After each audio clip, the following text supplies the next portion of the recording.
All right, welcome back to Keepin It Rural. We are very excited for today's podcast. We're so excited for Damian Mason to be here with us today. But today, after a long-awaited time of working to make Wi-Fi happen and storms, just fixing problems everywhere, we couldn't be happier to be here. Damian Mason, why don't you introduce yourself? Tell us what you do, who you are, and why you're here. Rebecca, Lindsay, and my friend Natasha, of course, I got to tell you that we've done 3 different attempts at this and we had internet problems. So I'm so glad to finally make this happen. You know, these things finally come to fruition. This is like some sort of a manifest destiny kind of a thing. Rebecca, you and I met in McLeod County, Minnesota, where I was doing a presentation for an agricultural group. I do a lot of that. I've been traveling North America for a long time. I started out 28 years ago. I'm in my 29th year starting this summer, 29th year. I was a political comedian. My background is I'm an agricultural economist, if you will, and my degree is in agricultural economics from Purdue. I was raised on a small scale, mid-scale dairy farm in 1970s and 80s. So I went away to school and then I got into corporate, and then I went from corporate sales into political comedy and morphed from being a political comedian into being an ag commentary guy with a dose of humor a long time ago. So I write books. I produce the Business of Agriculture podcast. I'm involved with an agricultural organization called Extreme Ag, where we produce content, do product trials for some larger scale farming operations, grain production. And then I also do speeches at agricultural events like you saw me at. So this is what I do. And I appreciate you having me here on Keeping It Rural. Perfect. All right, Damian, what do you feel is the biggest misconception to people in food and farmer? Double question. Yeah, a couple of things. So I live half the year's time in the suburbs of North Phoenix, Arizona, and then I travel probably about 120 to 140 days a year, and I'm around a lot of non-ag people. Then I live the other half of the year on my farm in Indiana, and I rent my land out to a dairy operation. And so I see it all in terms of the suburbia and the city and the farm and the production ag. And I speak at agricultural functions. So I see a lot of swath, if you will. We in ag still have a couple of things where we think that the consumer needs educated. This is one of my big things that I tell my audiences. We've got to educate the consumer, educate the consumer. And I want to just throw this out there. What if the consumer does not care? Quite frankly, point blank, why would we think that they need educated if they're going to the grocery? And with the exception of the last year or two, generally the grocery stores are always full. The grocery shelves are packed. Food is pretty inexpensive, again, with the exception of the last year. And the thing I always share with them is we keep saying, educate the consumer, educate the consumer. If your people are watching this right now, I'm gonna hold up my smartphone. I have a smartphone here. It's made by Apple. It makes my life easier. It makes my business more productive. I can land on an airplane, turn it on, all of a sudden start sending emails, do business, look up stuff on a website, check grain prices, look and see how my stock portfolio is doing, and also communicate with people that I do business with in a very timely manner. I expect it to work. I expect this phone to be better than the one I had 5 years ago. And I also am pissed off if it doesn't have a signal, right? We can all agree with that about our smartphone. Yes. Here's my question. Do you know how it works? Do you know how your smartphone works? Do you know how your smartphone was made? Do you know where it was made? And then my last question, do you care? The point is, does Apple or T-Mobile or Verizon or the manufacturers of these devices, Samsung, do they wake up every day and say, you know what we need to do? Got to educate our consumer. You said misconception. I'm not sure that's completely a misconception, but I think it's misguided behavior on ag's part that we think we need to educate the consumer or that they care to be educated. Now you asked another question about misconceptions or misperceptions, if you will, of farmers. My neighbors out here in Arizona live in a nice neighborhood, and they might think that they are big money people, or they might think because they work for, say, Intel, which has a facility here in Arizona, that they touch tech every day, and those farmers are out there just running around their bib overalls and their gum boots and their pitchforks like it's American Gothic.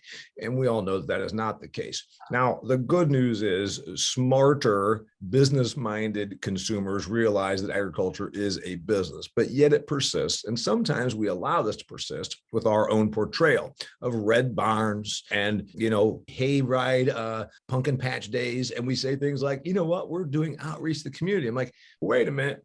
You haul them around in a hay wagon behind a farmall that was made in 1953, and you were wearing bib overalls, and you had them touching a piggy, and that's all cute. And you say, see, we're teaching them about agriculture. So then while we talk endlessly about educating the consumer, when we bring people to the country, we don't show them the type of dairy farm that Natasha works for. We show them green acres. We sometimes actually perpetuate the misperceptions, if you will.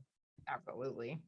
That is so true. That is so true. In your book, Food Fear, which is one of my favorite books because it's very interesting in things that I had not really heard before, and they strengthened my understanding of what we need to share. But I want to know what your opinion is when it comes to the community of agriculture. And that's not just farmers, that's anybody. Anybody who depends on agriculture being part of their livelihood, which includes a lot of people. How do we positively have, that impact on people, on food eaters, not necessarily people in agriculture, but beyond that? What do you feel that we're missing? My favorite things in your book was when you talked about being an activist for agriculture.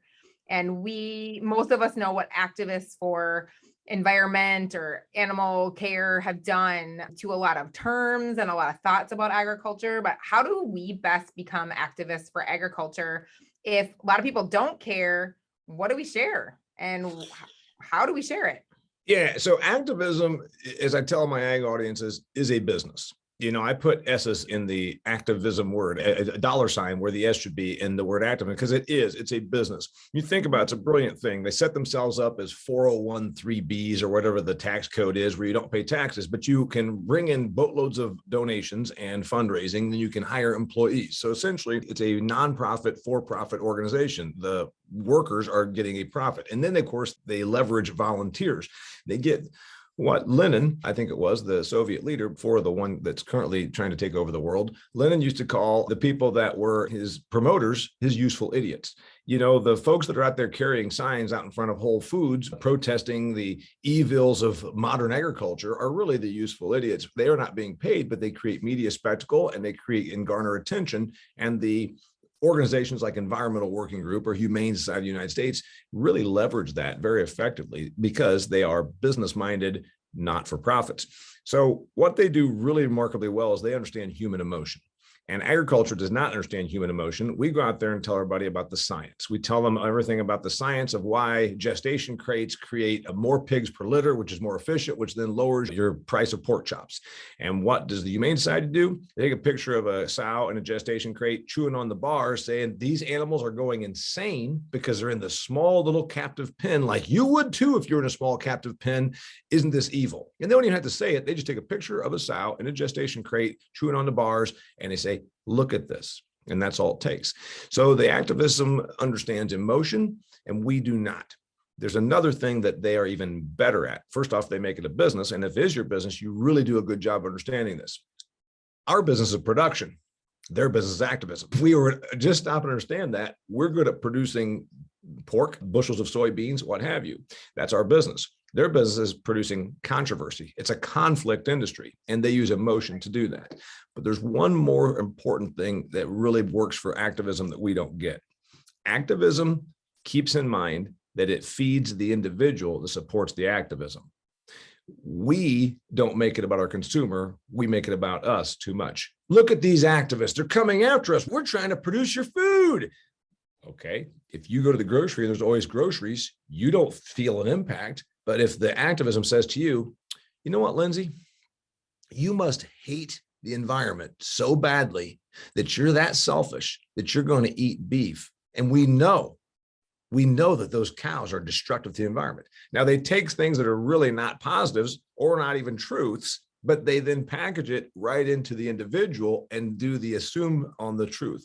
You must hate the environment because cows, they just assume those things. And now I make it about Lindsay that now has to feel guilty about eating the cheeseburger. They made it about the individual and about the emotion. We've never understood that. Yeah, they food shame. Yeah. I had an experience at the Minnesota State Fair this summer with one of my FAY members who was showing her pig at the state fair, and PETA came along, and it was a very poor experience for this girl and her entire family in how they interacted with her and her passion and drive to try to face that situation. And so you talk about those negative experiences with PETA and how that can be challenging, but so often those kids, I teach it in my classroom sometimes, I know many other teachers do, teach that misguided thought of how are we sharing or teaching or educating, how are we sharing those experiences with consumers, even if they are misguided sometimes. So even when it comes to farmers, whether it's students, farmers, consumers, how do we as the community of agriculture positively have productive conversations that actually matter? we get hung up on the whole thing about tell your story, tell your story. If you go to an ag meeting, there'll be somebody that'll hop up on the stage and tell you the value of telling your story. And then right up along that is, it used to be your elevator speech. You've all been to an ag meeting where someone said, hey, you have to have an elevator speech. Now let's face it. I've been in lots of elevators in my years of traveling. I don't like talking to people in elevators. Do you? Do you want people to talk to you? Who the hell wants talked to in an elevator, let alone pitched for the next 18 seconds until we get to our floor? Frankly, what we really need to do is quite simply boil it down to about the individual. What drives them? You know what? I really believe that perfect timing right now. We are recording this. I'm not sure when you're going to release it. The third day into Russia, and the former KGB operative that is now the president of Russia, start trying to take over the world. And he's going to start with the food and the fuel of Europe, Ukraine. Agriculture is national security. Instead of us worrying about combating PETA, we just go straight around them. I did the stats on it once. Like 1/100% of the US population would consider themselves to be an animal activist. It's way less than 1%. While they might say, oh yeah, PETA cares about the safety of animals, which isn't true. Oh yes, Humane Society, they adopt dogs, which they do not. Less than 1%, a fraction of a percent, are actually donating members of those groups. And we somehow allow them to have an outsized presence, thinking that they're everywhere. The reality is most people are not radicals. Your neighbors, my neighbors, you know what they want to do? Eat cheeseburgers, drink whatever they want to drink, sometimes milk, sometimes booze, don't matter. Agricultural product, even non-milk milk is an agricultural product. You know what these consumers want generally? To have their cake and eat it too. And so if we just say, hey, you know, the big thing here is American agriculture is a matter of national security. Do you want to be dependent on Vladimir Putin? That's the strongest argument you can make right now. And it doesn't get into all this stuff about us versus PETA. It's just real simple. If you allow these activists to create regulations, we might as well let Vladimir Putin roll the tanks in. Very simple. And all of a sudden you just create an image and you created an emotion that mattered to the American consumer. Mm-hmm. Yeah. So where do you feel that these stories are most impactful, or where can we share these stories? Becca, we just talked about feelings, and that's why you said, where do I feel? You know what? I don't have a lot of feelings about these stories, but I'll just go ahead and tell you my thoughts about them. What did you say? I'm so glad you're honest. Where do we want to do this? We want to do this. Is that what we're saying? Where do we do this? Not in the elevator. I think we covered that. Leave people alone in elevators. Where do we do this? Here's the biggie. I mostly field questions. Let's say I'm at St. Patrick's Day drinking pints with my buddy Mac a year or two or three ago. And there's a guy that's a friend of a friend that says, hey, they told me you're a farmer. I'm like, okay, yeah, kind of. Tell me about Monsanto. Is it true that they control all the world's food? And I'm like, oh, dear God, you're going to have to order me a few more pints of Black and Tans before we can get through all this. But essentially, I could boil it down to a few things. I'm like, realized that there became a very profitable business that became the opposing Monsanto. The non-GMO verified project essentially was incarnated on the idea of, if we just oppose this evil corporation and demonize them, we can create this thing where food manufacturers pay us to put our label on there. So the only reason that label has value, the non-GMO verified, is because you created the boogeyman. So I can explain that to a consumer pretty simply. I'm like, you know what I'm talking about? It's got a butterfly. Yeah. I said, the only reason that has merit is if you've got the boogeyman demon. And so there is money. And I always tell the consumer, just follow the money. First off, do you care what seed a farmer buys? No, I guess I really don't. Well, then why did you fall for that propaganda? When you can always show people the economics part of it, they actually go, oh, you mean that this is a lot of fluff? Yeah, absolutely. And I think that research proves, right, that people say they want to buy things like pasture raised eggs or what, but they don't. Because they see the price. Like, I think I'll just buy these conventional. Well, a certain percentage of the population does, which is a good thing. Yeah, it is, because they can buy them. Yeah, there's always room. And we in ag sometimes always play to the bottom, because we think about commodity production on our end, and Becca teaches her kids about how to be efficient producers, and Lindsay at her butcher wanted to make sure she is always, as efficient as possible, compete with Costco or whatever. The reality is there is a consumer base. There is a percentage of the consumer base that does buy story, that does also feel good, that they went home and said, I paid more for this product. The example I used to use, that agriculture should really hop on? Tom's shoes came out, 6 or 8 years ago. I read the articles about Tom's shoes, and I'm like, this is remarkable. Someone's going to pay $40 for a canvas shoe, but this one had a little logo on the back of it on the heel that said Tom's, and you were buying essentially social credit. When you bought a pair of Tom's, you allegedly paid for a pair of shoes for somebody in a third world country.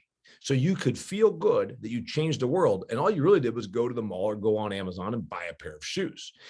They gave a pair of shoes to everybody that bought a pair of Tom's. Remarkably, they gave a pair of shoes to a person in a country, probably where the shoes were manufactured, for about 40 cents an hour. But the point is, it made everybody feel good. So you can go through the reality of it. If all I cared about was putting shoes on the feet of poor people in Africa, I could go to Goodwill and I could buy a container ship full of these shoes, ship them over there, and I could shoe an entire county in some third world country.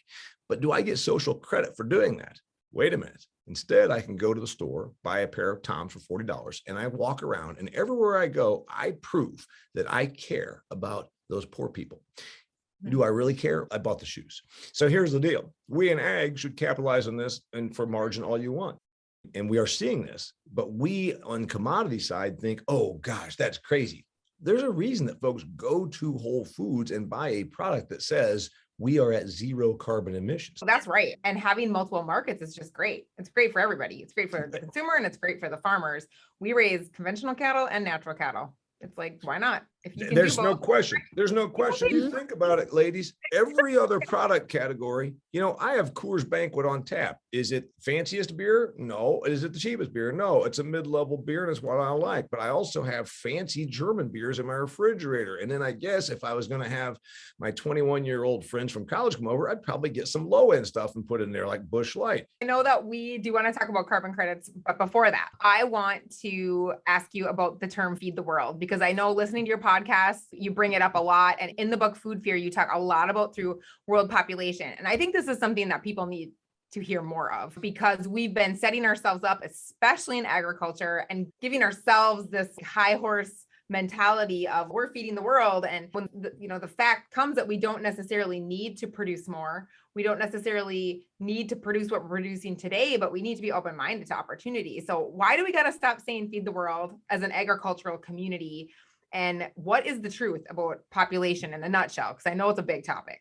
Yeah, it's a big topic, and I've recorded stuff in my Business of Ag podcast, and I did talk about it in the book. So I guess before I answer it, I'm going to ask you this question back at you, Natasha. Did everything I lay out in the book make sense to you? Or you went, oh my goodness? Oh, yeah. And on your podcast, you talk about it here and there. And you had a guest that came on and talked about it. I can't remember which podcast that was, but that was amazing, because I, before that, believed the whatever change I believed it, because there's so much stuff out there and we've been jammed down our throats in the agricultural community. Like, this is the story, when it's not. And one of my favorite things that I think your guest said on that, I can't remember his name, but he said they sell more adult diapers in Japan than baby diapers. And I was like, oh, like that kind of stuff just hits you like a ton of bricks. Japan is the oldest country on the planet, and that does not mean that they are the oldest civilization. It means that they are the oldest humans demographically in the world. So there's 195 nations on the planet. Of the 195, Japan is the absolute oldest. They live to be a long time, and they also have not been reproducing very effectively for a long time.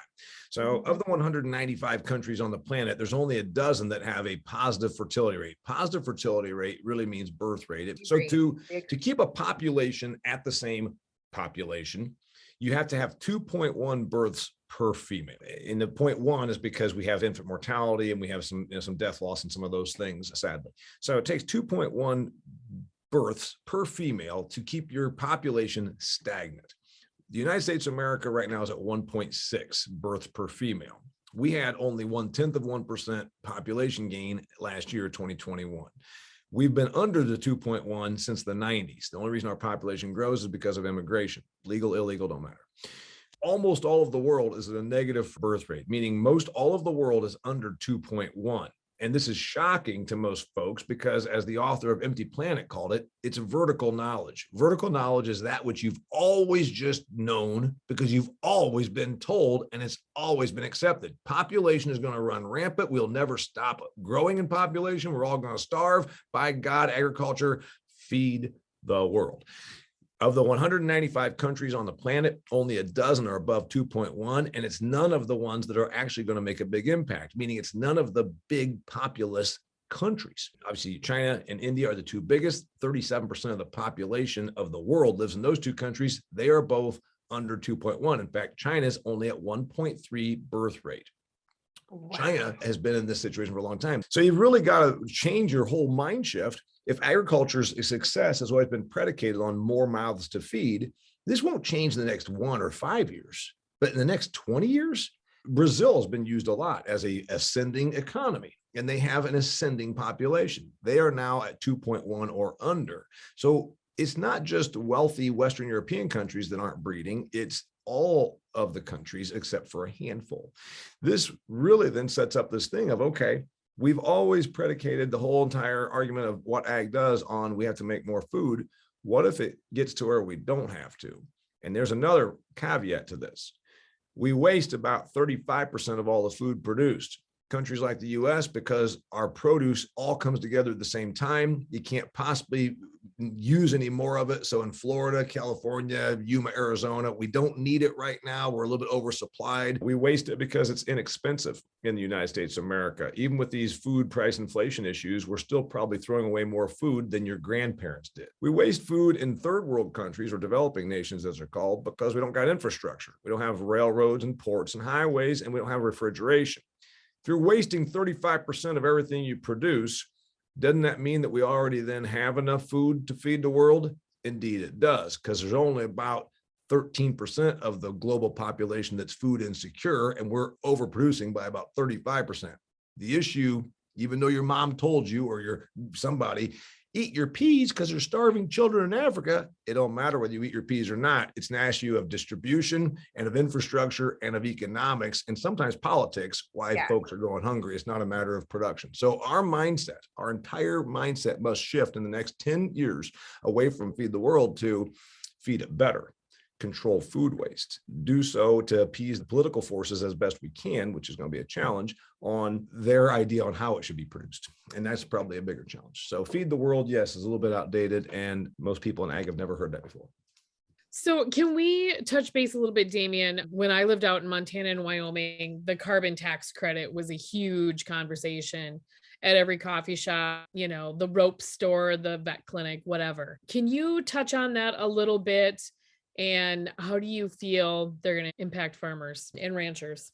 Yeah, so we got a lot of green legislation, and there's frankly a lot of funny money being thrown at everything that sounds or looks like green. In my part of the world, they're paying farmers now about 4 times market price for cash rent to put solar panels out there. And I know you asked about carbon, and I just answered you with solar. What's that tell you? If I can rent my farm ground for X, and then next door, in a place that doesn't even get very much sunshine and gets snow and it's cold, which is why I bought a house in Arizona, if somehow next door they're going to pay 4 times what I'm charging for cash rent to put in solar panels, how would that make sense? In an area that only gets about 100 days of sunshine a year, why would that make any sense? And again, just like the non-GMO project, follow the money. There are tax incentives. There's huge amounts of capital out there. And also the same venture capitals that are tied into Wall Street also see, as Wayne Gretzky talked about, where the puck is going. They know that there's going to be money flowing to these things. They want to be ahead of the curve. There's a reason why they have, multi-million-dollar second homes, because they see where the puck is going. This carbon thing could be just about the solar thing, in that it doesn't really make sense. There's a lot of profiteering. What looks like to me, nobody has told me, Damian, on your 280 acres, we would like to give you money since you're offsetting carbon. Nobody's come to me with that. There are entities now that are saying, we could give you like $6 an acre. That's on the farm groups that are saying this, some of the larger agricultural chemical companies and such, and saying, we're going to do this. But can you change a lot of your practices for $6 an acre? Right now, I've got investor people that I sit in on some meetings with that are talking, they use me as the ag advisor, and I glean from them all of the big money stuff. And they're talking about maybe the real number is $40 an acre in the Midwest. If you do a certain amount of things, you can sequester enough carbon that you could be getting $40. Well, there's a heck of a spread between 40 and 6. Who's making that money?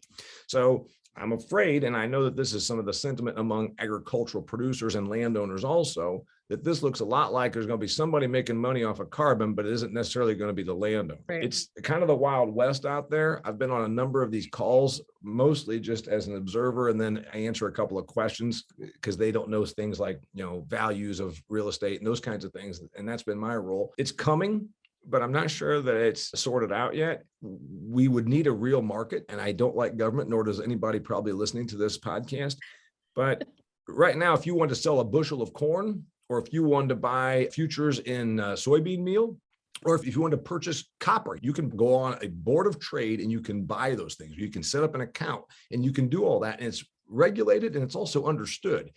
It's not there with carbon. I don't know what I'm selling. Whereas you and I, all of us know what everything from this staple gun, we know what a swing line staple gun from the Office Depot probably is worth. And we can figure out a way to buy this and we can figure out a way to sell this if we have to on eBay, whatever. Do that with carbon. It's all over the place. So it's got a ways to go in terms of getting to be a true market. It'll be interesting to watch. That's for sure. Yeah. And I feel like the conversation is moving more to the Midwest, to the East, where out West, a lot of the conversation is because they have methane popping up. I think the bigger issue, frankly, on why it's going to target that is kind of bang for your buck. It's, we talked about the cell phone example. If you wanted to start a cell phone company, you would go to the most populous regions because you're going to grab 8 million people in Chicago or 16 million in New York Metro or whatever. If you want to get bang for your buck and carbon, you're going to go where they get 40 inches of precipitation and can grow a cover crop and then a corn crop. You can't do that in the arid parts of Nevada, let's say. So I think that maybe it's being targeted there because of the ability to grab more carbon out of the air. And it does that because of the climatological reasons allow more of that. Absolutely. I have been taking notes this entire time, and maybe that's the educator in me. But on that note, I would like to know, out of all of this advice and pro tips, knowledge that you've shared with us, what would your advice to young people be who are sitting in classrooms, maybe listening to this, or those just thinking about getting into farming? I have a lot of students who are very on the daily telling me farmers just care about the money. Oh, farmers are loaded with money. And there's a perception there, but then the kids who are actually involved in farming realize that it's very difficult to get into. So how do we handle both perceptions and help these kids get into wherever they need to be? You know what? There was a time in my life I would have liked to have played small forward for the Pacers. And it turns out that a kind of slow, can't jump 6'1" guy who never even played high school basketball probably isn't going to have that opportunity. So That's a great analogy. That is. All right. Am I being mean to the kids by saying that? No. But the reality is I don't have what it takes to become an Indiana Pacer professional basketball player. And that's mostly from physical limitations. Does that mean that the kids that are in these classes don't have the physical ability to become a farmer? Absolutely not. But there's a certain amount of things that are working against them, just like my lack of size or basketball skills worked against me. It's a tremendously capital intensive industry. It is definitely, obviously, still kind of family oriented because it tends to be that it gets handed down to the heirs. There's also the issue of capital intensiveness because it is so low margin. My friend Todd, who's in the business of Ag Success Group with me, and we run that, he says, I show people returns on large scale hog production facilities, and then I map it out where they can get a 4% net return. And they throw their hands like, why would anybody put this amount of capital and work into a 4% return when I can just call my broker and figure out a way to get 6% or 4%. So the tough part is, and I'm not being mean to the kids, they love the idea of agriculture, but there's a lot of challenges, and they are in that it's capital intensive. Commodity production tends to be low return. And also there's a barrier to entry just because of that. You can be involved in agriculture at a small scale. You can have a job or a business. I didn't inherit anything and I own farmland. And if I wanted to do more on the farm, I could. I told you before we started recording that I made some hay when I used my brother's equipment and we shared stuff like that. So I could be doing smaller scale ag, but to do smaller scale, it has to be niche because remember, commodity production, whether it's aluminum cans or asphalt shingles or corn, favors size and scale, and then economies of scale because of cost of production goes down over acres and time. So if you're going to do it at a small scale, have to have a niche. And the good news is we have more opportunities for that probably than we've ever had. The foodie movement As I pointed out in my book, 52%, I think it is, of Americans believe themselves to be foodies, which means they love and have an intense interest in food. They're the kind of consumers that will go to farmers markets, that will go direct to farm. There's the movements that began 6 or 8 years ago, 10, 15 years ago in the West Coast, community supported agriculture. If you say, I've got 14 acres, we have a little lamb farm, and then we grow organic arugula, and we put together these baskets. There's a small but very powerful percentage of the population that wants to be tied to that as a consumer. So if you're going to be in ag at a small scale, Natasha works for a large scale dairy operation. There's not a lot of room for 60 cow dairies like I grew up on in the 1970s and 80s, just because of those things we talked about. Commodity production favors scale and large scale production. So niche, but think about it. The pandemic accentuated some trends that were already in place, Rebecca. Nobody 20 years ago went on their computer or on their phone and said, hey, I just ordered next week's groceries. This happens with frequency now. So the opportunity for a small scale organic arugula producer who has a Shropshire lamb operation with a story to tell about how they don't dock the tails and they have them blessed by the local minister and whatever that should be, has more appeal in the internet foodie movement than it's ever had. Now, you're going to get rich. I'm not sure that you're going to get rich in any scale of starting out in agriculture. That's always been a challenge. Anyway, now I think that the advice real simply is you're going to have a niche to make this work. Yeah. And you talk about some of those niche markets already, but are there specific trends within agriculture that are doing that? You talk about these new farm eras and potential things that could work, but even outside of direct production agriculture, what are some trends that are rising or needs that we have? I want to add a piece onto that, onto Becca's question. When kids are listening to this, and you talk in your podcast about technology and how technology is taking jobs, that it's happening on our farm, it's happening everywhere. So what are some jobs that link into what's happening on farms today to make it work that they could think about that they maybe aren't aware of? Yeah, first, we've got the labor concern, which has been going on for a while, and that's going to be with us for a while, meaning the lesser skilled labor. It happens in produce, tree fruit, livestock production, and meat processing. Those are really the 4 areas where we need low skilled to semi-unskilled. And I'm not being mean in any way. It's just where we use a lot of human hands still, and it's hard to automate those things. The kids that Rebecca's talking about, they might do that for a summer, but they're talking about getting to the level beyond that. So the level beyond that, where do they go? Well, being involved in agriculture might mean now that you're the level above labor, but you're also still the pure executive. And there's still a lot of room for that. I did a speaking engagement several years ago for a community college that had created a 2-year general ag program that also was extremely hands-on. And essentially they said, hey, we went to these companies within a 50-mile radius, said, what do you need? And they said, I need somebody that is good enough in math and also mechanical enough and also understands a little bit about agronomy. And I'm going to put them in the spray rig, and I'm going to have them also taking orders. One day they're going to be running demand. Another day they're going to be operating the spray coop. The next day they're going to be doing this. It's kind of becoming the generalist, if you will, the generalist where you can just do enough of all those things. And there still is the service sector that requires that in agriculture. The opportunities for upselling, Rebecca was asking, on production or small scale, it still is limited. Once you start talking about, oh, I know that brand and I saw it at whatever, Whole Foods or Amazon, promoted it, that's not small scale anymore. Let's face it, folks don't like to hear it, but Cargill has organic beef also. Really what you're talking about is the relationship. My thing when I sold beef to relationships that I had, and nobody questioned me about the price because they'd come out and visit and I had that relationship. So there is that.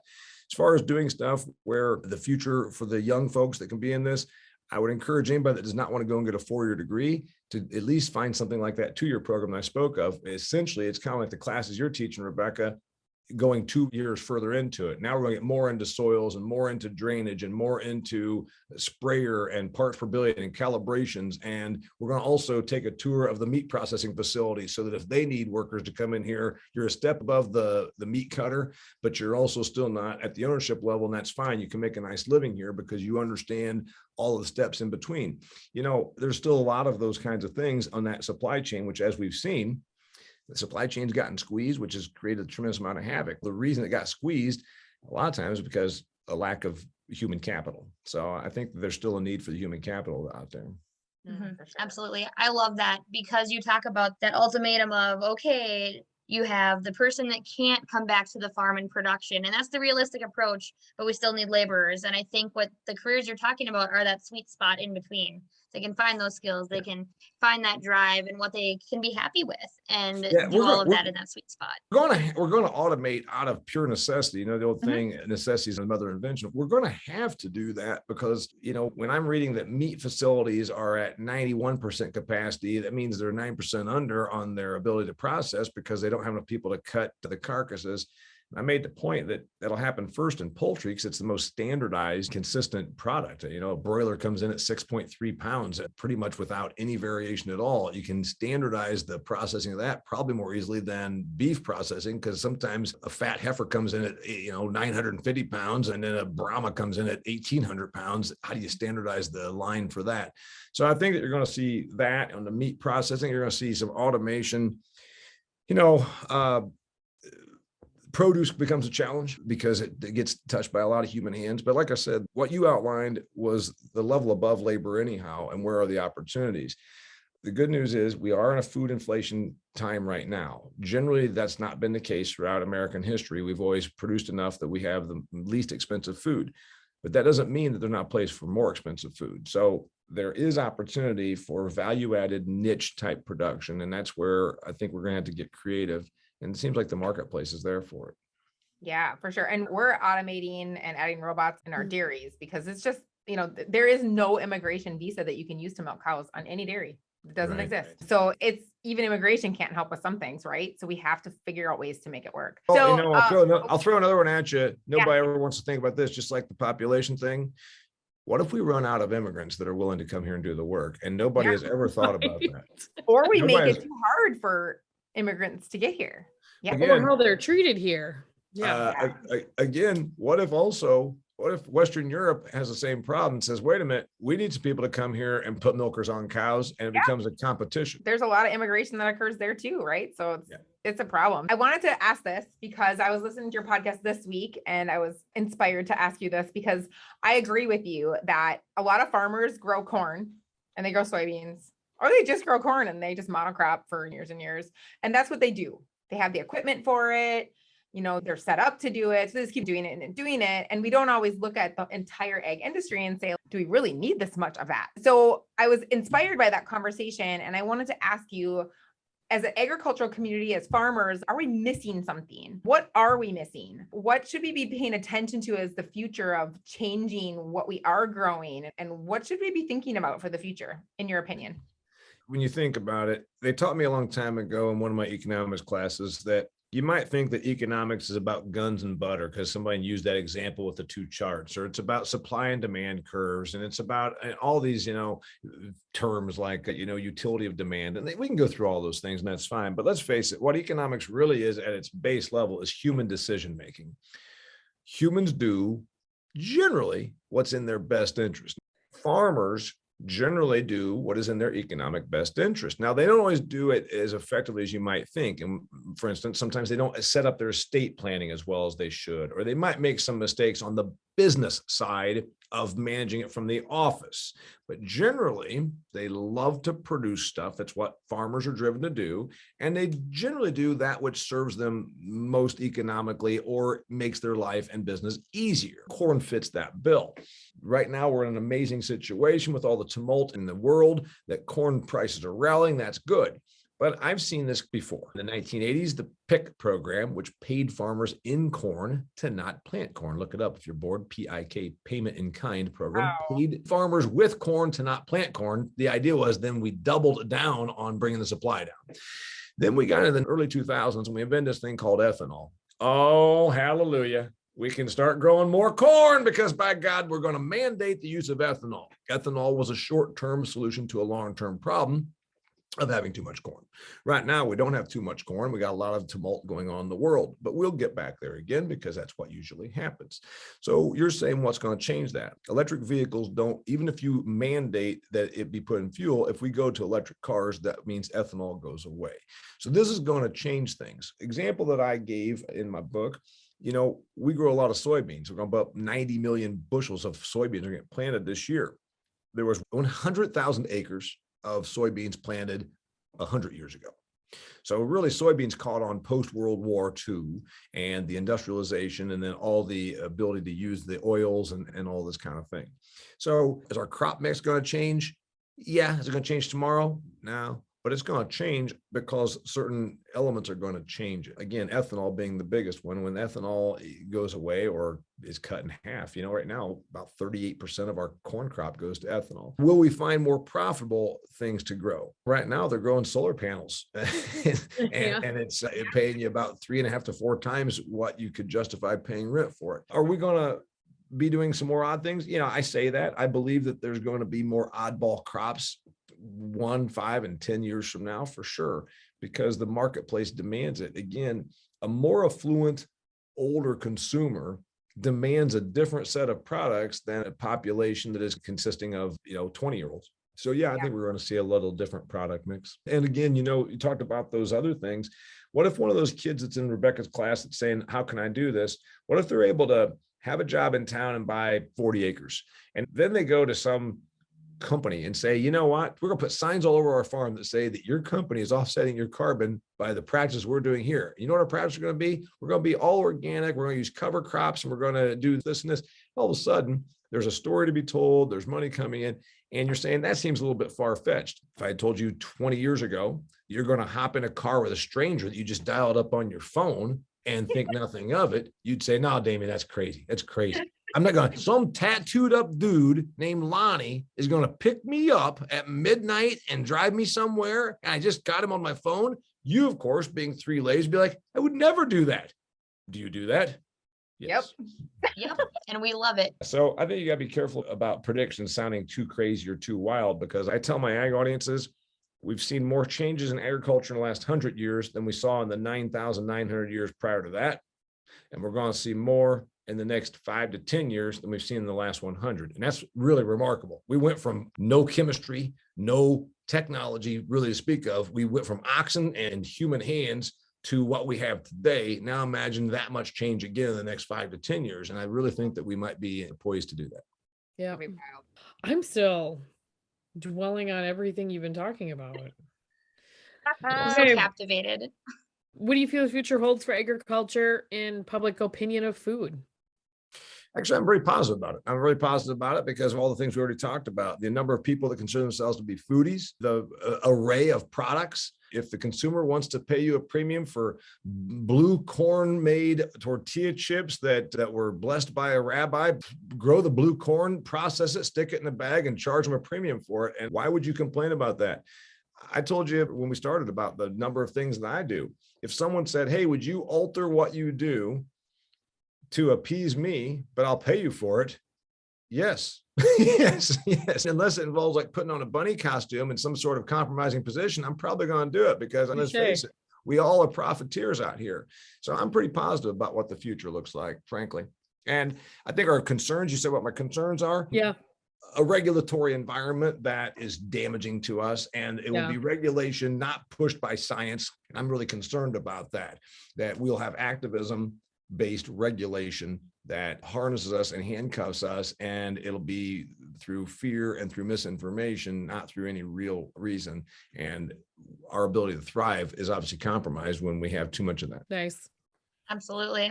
And you hit on why we can be positive about agriculture, which is one of our final questions we love to ask every single time. So you hit the nail right on the head. You've given us a lot of reasons to trust in the future of agriculture and be positive about it. So answer this for us, Damian. How are you keeping it rural? Keeping it rural by having my farmstead that I still make sure that every day my wife and I get out and either walk on it or we hop in a golf cart at quitting time and I light up an Arturo Fuente 858 Maduro. That's not an American product, unfortunately. It's from Dominican Republic, but it's a fine tobacco product. And then I drink a beer made in Colorado called Coors Banquet. So I pour myself a Colorado beer that is a rural agricultural product made from barley from the great people in Montana that ship their barley and their hops and whatnot from Yakima Valley Valley down to Colorado. Then I drive around and look at my farm and I check out the crops. And I also check out my tree product, which is another rural thing that a lot of people don't know. Indiana is actually in like top 3 hardwood producing states. Not a big state, but it has a lot of hardwood. So I look at my trees and I look at what's going on there. I keep it rural by enjoying a tobacco product that comes from the earth, and beer, which of course comes from those fine products, malt and barley and hops. And then I make sure that I eat meat every day, and I check out my farming operation, and I talk to agricultural people on a very regular basis, such as you three. I'm happy to do. It doesn't get any better than that. Love it. Good answer, Damian. Good answer. So, Damian, besides the book Food Fear, and you can tell us more about that too, but where can we find you and what should we be checking out to learn more about what you have done and what you have learned? You can go to DamianMason.com. I had a pretty interesting career, from the background, and people still get a kick out of that. I'm probably the only kid that was raised on a dairy farm that became a political comedian that then turned into an ag commentary and comedy outlook guy, author, etc. So yeah, go to Damian Mason. That's DAMIAN Mason, like a bricklayer.com, and you can see all my stuff. I got a ton of videos on YouTube. I do agricultural commentary. I would like the people to check out the work I'm doing at extremeag.farm. That's extremeag.farm with no E on the front of it. And you can see some of the cool things we're doing there. And then, I'm all around social media. There's times that I actually don't like it because I've still got a little bit of a privacy, but we understand that we've got to share a certain amount of what we do. I would love for people to keep up with my stuff. Well, I am going to super plug your podcast, The Business of Agriculture. It is awesome. Awesome. I love it. Thank you so much. This has certainly meant a lot to me because I love your stuff and it really challenges my thinking, and I appreciate that. So thank you so much for being with us today. Thanks for having me, Lindsay, Rebecca, and Tasha, and good luck to you.